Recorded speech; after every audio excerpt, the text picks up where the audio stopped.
Right, hello. Uh, Today's video I'm going to be going through my book collections. I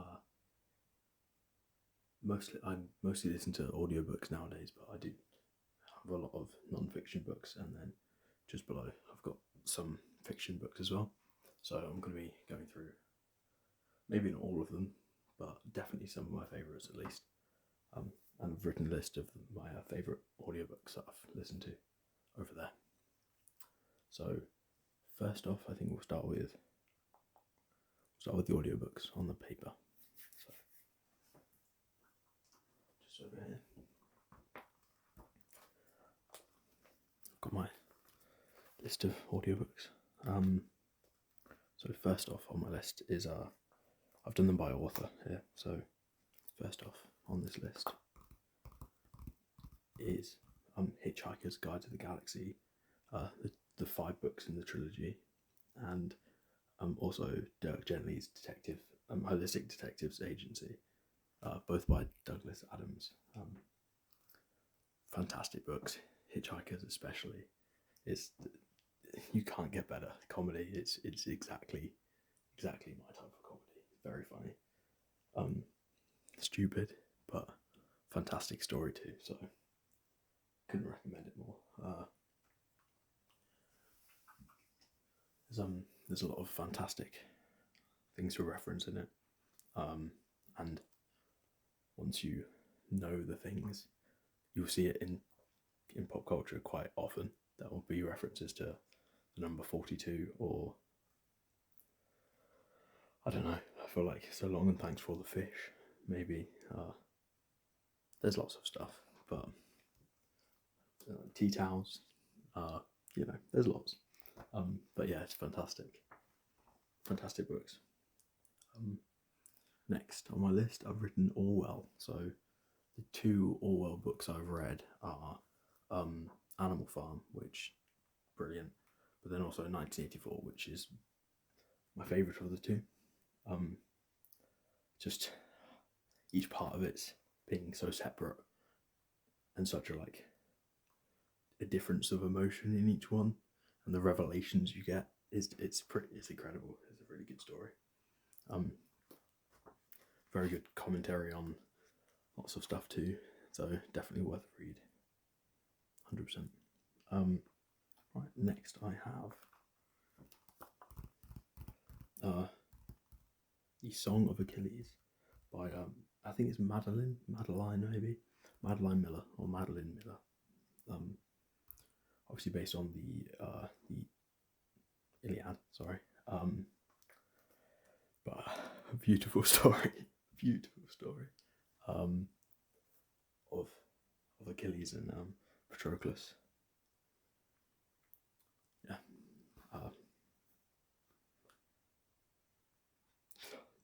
Beautiful story.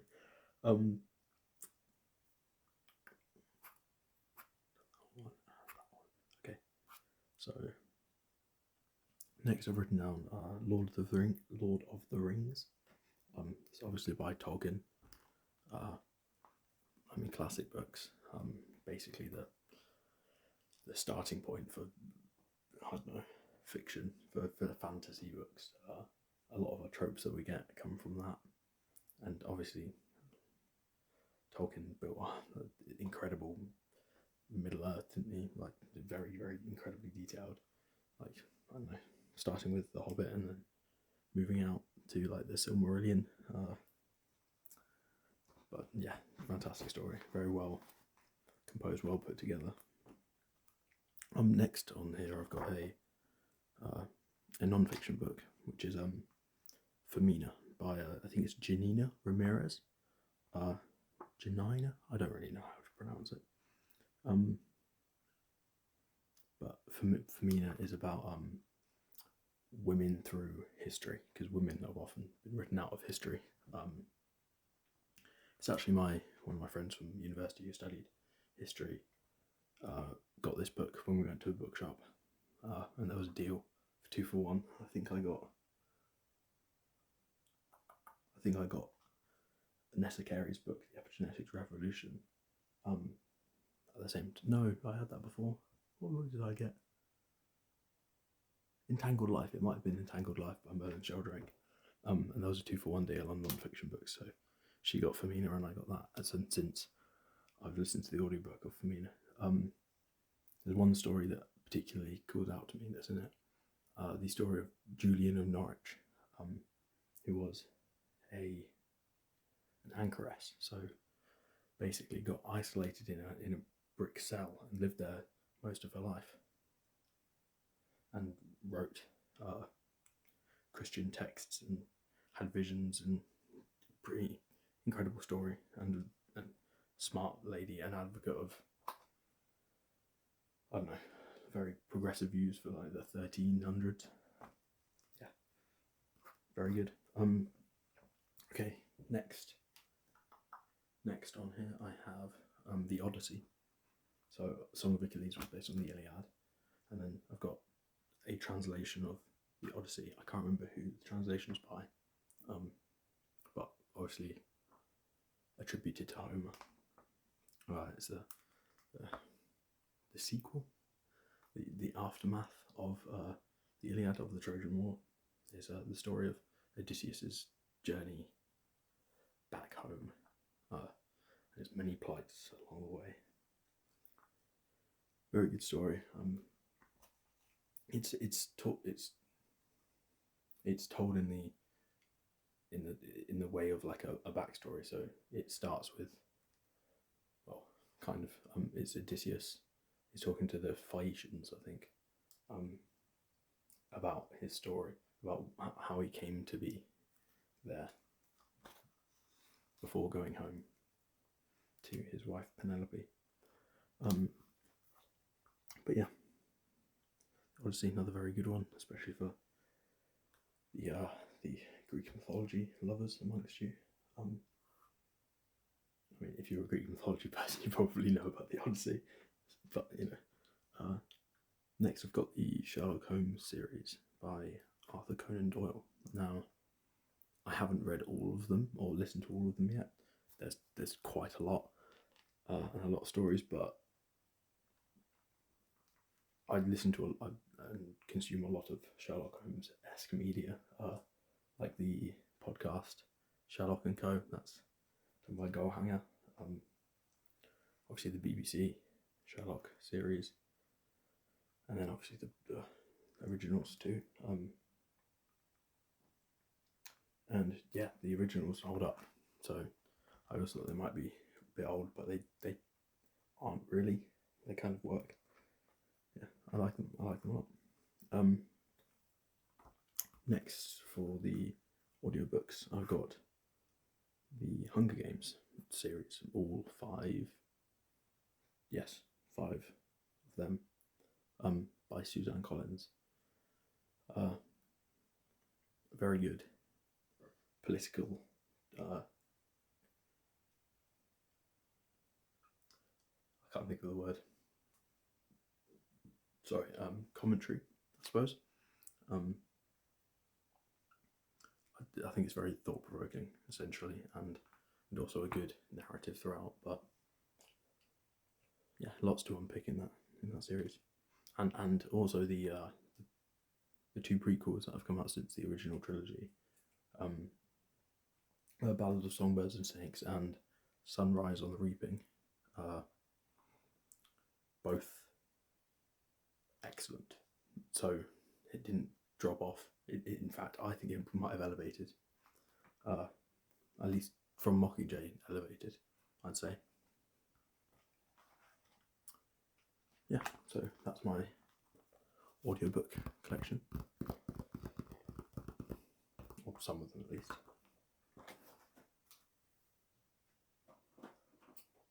I am about a quarter way through The Trial by Kafka, but it's quite heavy going, so I haven't quite completed that one yet. I'll get to it one day. Okay, next I'm gonna go through some of my non-fiction books up here. So we'll start on this end. I won't get these ones out, but these are my chemistry textbooks, so not that interesting. is I've got a big book on dinosaurs. It is dinosaurs and pterosaurs. So it's very nicely illustrated. Obviously we don't know if many of these are accurate, but I think the drawings are very nice.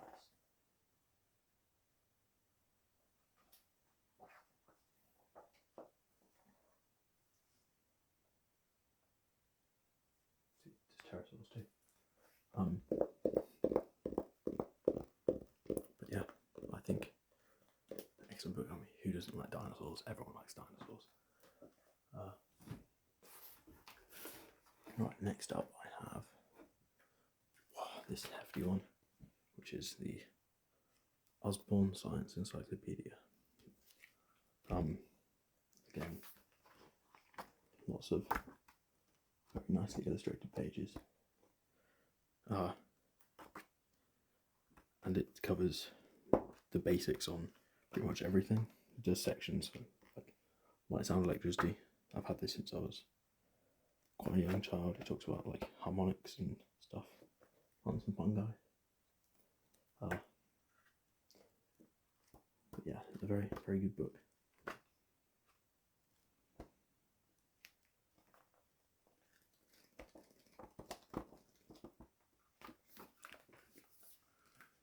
Next to my more, I don't know, grown-up books, I suppose. I've got the, I mentioned this earlier, The Epigenetics Revolution by Nessa Carey. Now this book talks about epigenetics, which are basically modifications to the expression of your genetics. So the methylation or acetylation to express certain genes more or less, and how you can inherit this, but also develop it for yourself, and it changes throughout your own life. It explains why identical twins aren't actually fully identical, and explains why genetic diseases aren't present in everyone, even in people who do share genetics, or like brothers and sisters, why things aren't as common as you think they would probably be. Very much an oversimplification. Also talks about the epigenetic landscape, so how you can reverse cells into their more pluripotent states. So you can basically undifferentiate cells. So turn, I don't know, maybe a white blood cell back into a blood stem cell or something. If you could reverse all the way back to totipotency, where a cell that can differentiate into any other type of cell of that species, like the zygote, for example, and that could be used to cure many different things, I imagine. Well, not I imagine, it would. Yeah, this is a very good read. Right. So we're going to go with what? Did you come out there? So first, interesting stories about curious words. Now this is by Susie Dent.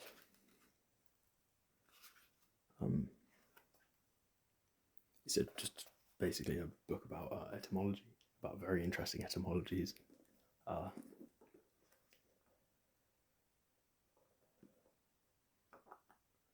Yeah, it's an interesting book, just a nice one to pick up and read some things out of it every now and then.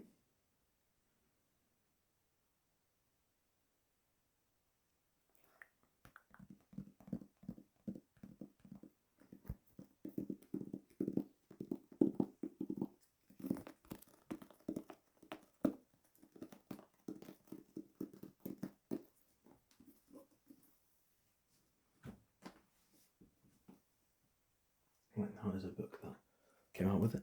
This is a book on medicinal plants. Now I don't advocate the use of natural remedies, because, or at least like supplemental ones that you buy, because they're unregulated and they can basically say they can do anything when they have no evidence for it. So I don't particularly advocate the use. I do, however, recognise that a lot of medicine does come from natural sources, and then we find out the active ingredient in them, and then can use that as a basis for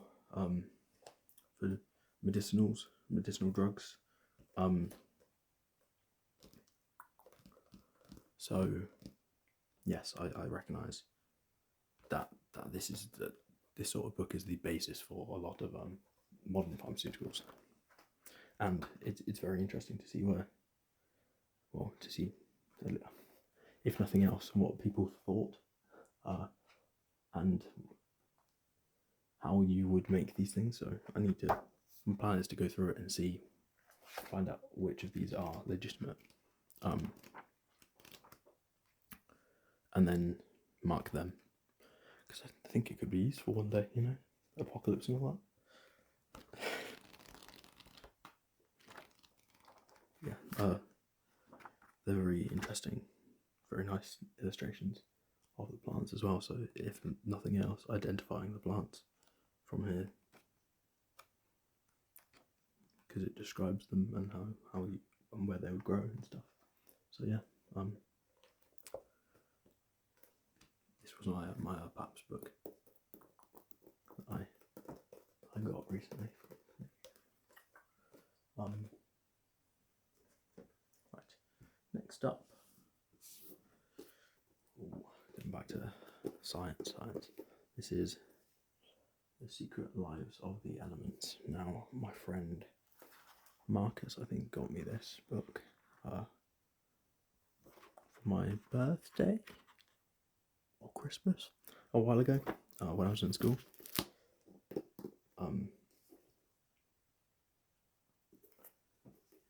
It is a very good book. Basically talks about where the elements come from, and where the elements come from. They all come from stars, or as the outcome of stars. In the case of boron and beryllium, or were made on Earth. In the case of a lot of them above 98. But it basically talks about where the elements turn up and also how they were found or discovered. So it goes through, pages like this. It starts with platinum.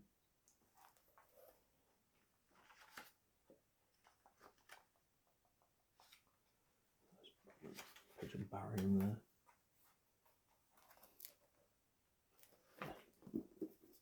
So once again, a very nice book. Okay, here I've got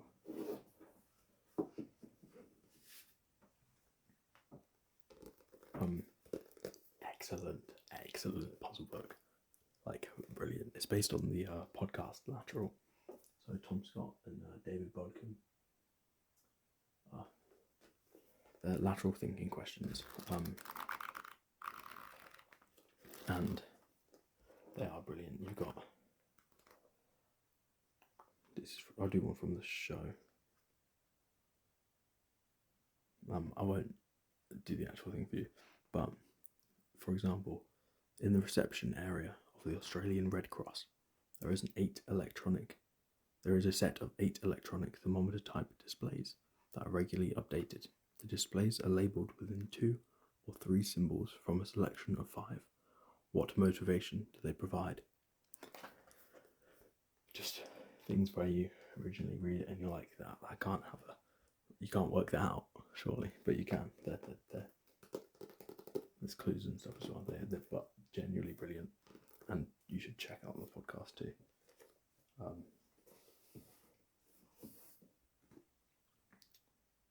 I'm not going to talk about this book.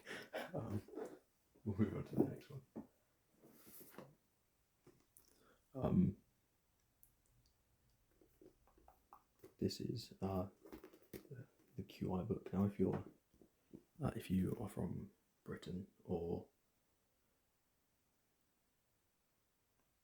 the Netherlands, I think they have QI. They might have it in a lot of other countries now too, but I think they're the original two ones. Then you have the TV show QI, which is quite interesting, where they just talk about random stuff, basically.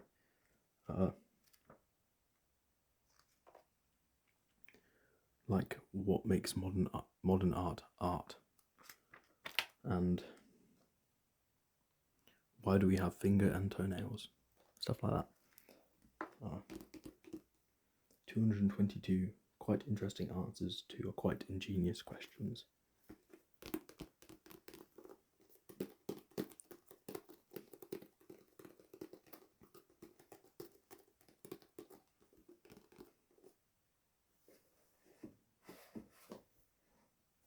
Oh, here we have a sketchbook.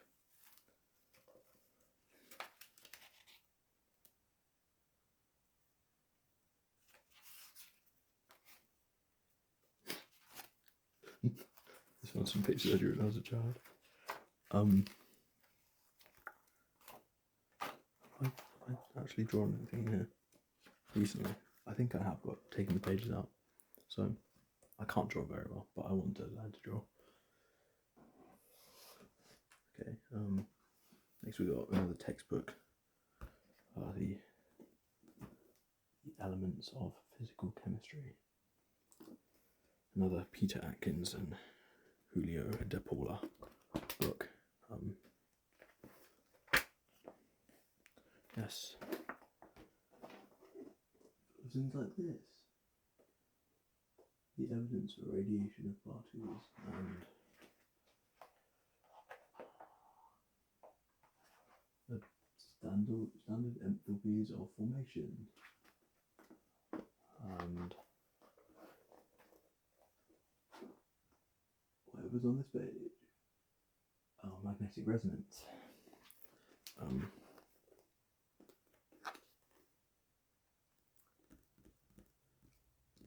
And chemical shifts, yes. Okay. Not overly interesting to the vast majority of people, I would assume. Sorry, I'm very much inelegant here. Next up we have this brilliant book by Dr. Ben Still. It's called Particle Physics Brick by Brick. Now the premise of this book is explaining particle physics with the Lego. So if you have, them boxes of Lego you used to be able to get that don't seem to be around anymore. But if you find one of them, essentially this book, you can build anything from below atoms. You can build quarks. Well, not build quarks, but you can build hadrons out of quarks and stuff. But it's basically got the standard model in bricks. So up, down, strange charm, top and bottom quarks. So which means you can build. Okay, my camera froze, so I'm back. Yeah, as I was saying, particle physics, brick by brick, by Dr. Ben Still. The atomic and subatomic physics explained in Lego. It is once again, a brilliant book. So, do you see it? It illustrates everything. Talks about antimatter and there's magnetic forces, but also the strength of different forces. So, from the strong force through the electromagnetic forces, electromagnetism there. But yeah, very good book to kind of wrap your head around subatomic physics, and also later in the book it goes into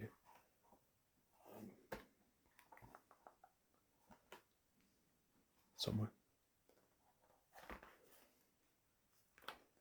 very big stuff, essentially.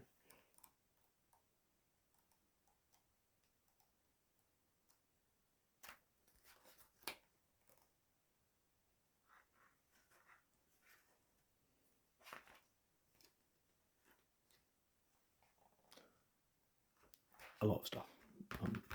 Yeah, very good one. Now, that is most of my my non-fiction collection. Oh no, it's not. I've got one more down here on the floor.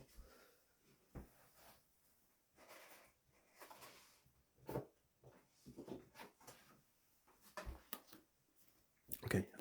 Yes, this is Entangled Life by Merlin Sheldrake. How fungi make our worlds, change our minds, and shape our future. Now, I'm a big fan of mycology, so I started to go through this book and make notations, but very quickly I realised that I was going to end up making notations of, I'll show you, pretty much the entire book.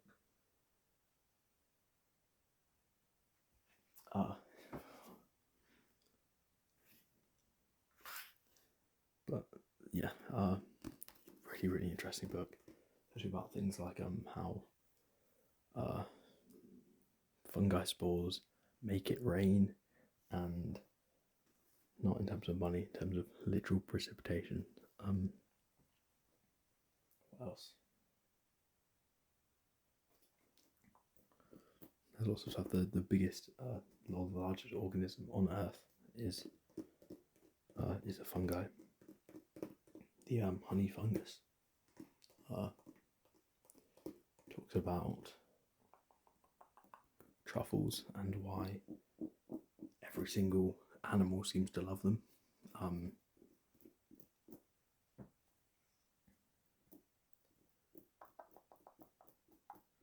Talks about psilocybin and LSD and how they both are derived from fungi and how they seem to have no clear evolutionary purpose, but they do affect all animals seemingly the same. So rather than other psychoactive components to humans like THC or nicotine, which have a clear purpose as pesticides in plants, but we just have a high tolerance to them, so it affects us but not kills us. So psilocybin really doesn't try and kill anything. It might be that it disorientates, but then again it takes quite a long time for it to start affecting. So very confusing. But yeah, Merlin Sheldrake is a brilliant author and a great mycologist. He really tells a very clear story. Okay, so yes, I think that is it on my, or at least the ones I've got here. Oh, actually no, I've got one more puzzle book. Sorry. One that I got this Christmas, based on the, one that I got this Christmas based on the British quiz show, the 1% Club, hosted by Lee Mack. It's basically, you get 30 seconds to solve like a puzzle sort of thing, and it goes down in terms of percentages of people that can solve it. So you start with 90% of people. It's good. I'm enjoying it.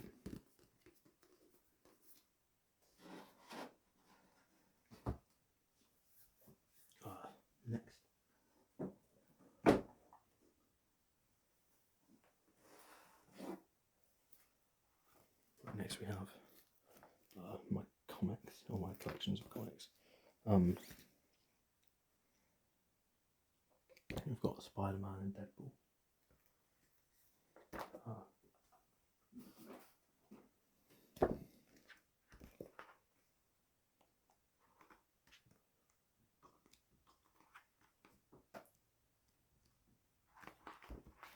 Yeah. I mean, come on, it's Spider-Man and Deadpool. Oh, what else could you do? I've got a couple of Captain Marvel ones. Captain Marvel. Another Captain Marvel.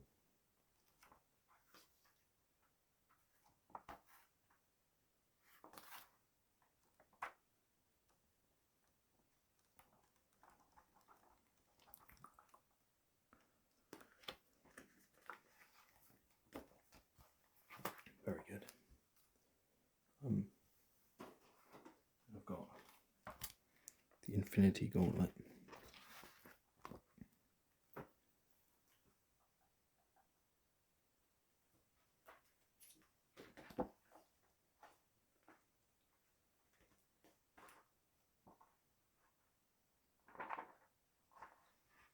And of course the other Captain Marvel. I don't have too many comics, but I do like the ones I have.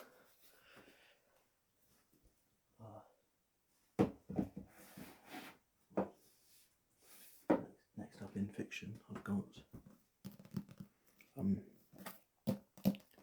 Game of Thrones by George R.R. Martin. Extremely long. Extremely long. Look at that. Fat book.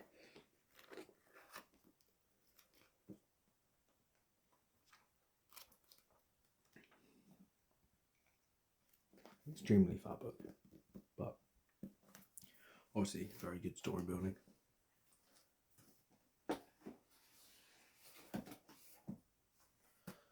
Ooh, what we got here? We got Philip Pullman's His Dark Materials.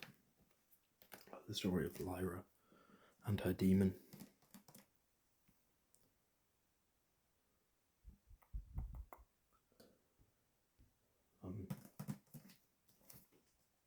A story of Lyra and her demon through 3 books.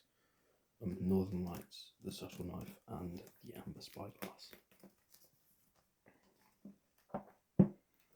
I say this for all the books, but really good story. Like really good story. Lots of twists and mystery. And obviously the infinite wonder of what demon would you have if you were to have a demon.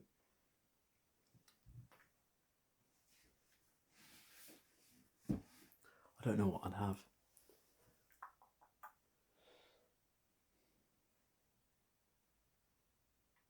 I feel like I'd probably have a bird.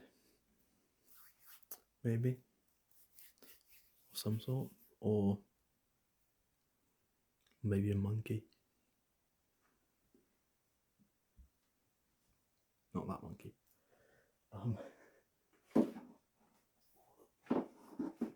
Get these out of the way. Got my collection of Molly Mods here.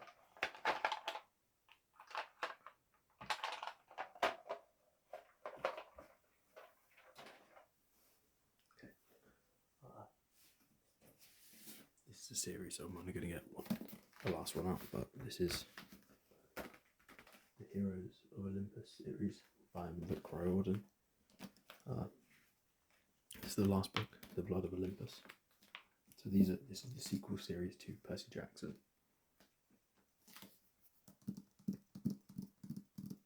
And my favourite character is Leo. I love Leo. Yeah, Leo's great.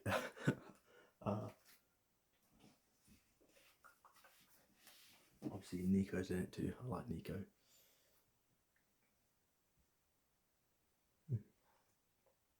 But there's a few books in that series. Like next I've got,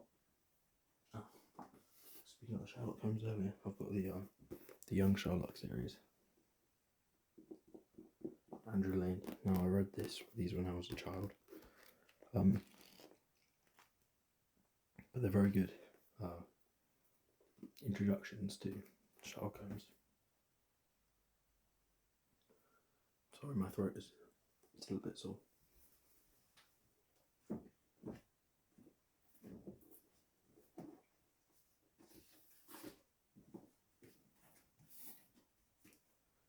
Okay, we're near the end now. I've got the Secret series. I haven't got the first one, but the first one is the name of this book. First one's name of the book is the name of the book of this book is Secret. Then we've got If You're Reading This, It's Too Late, and This Book Is Not Good For You. All by Pseudonymous Posh. yeah, very intriguing stories for children at least. I think they're still good as adults, but aimed at children.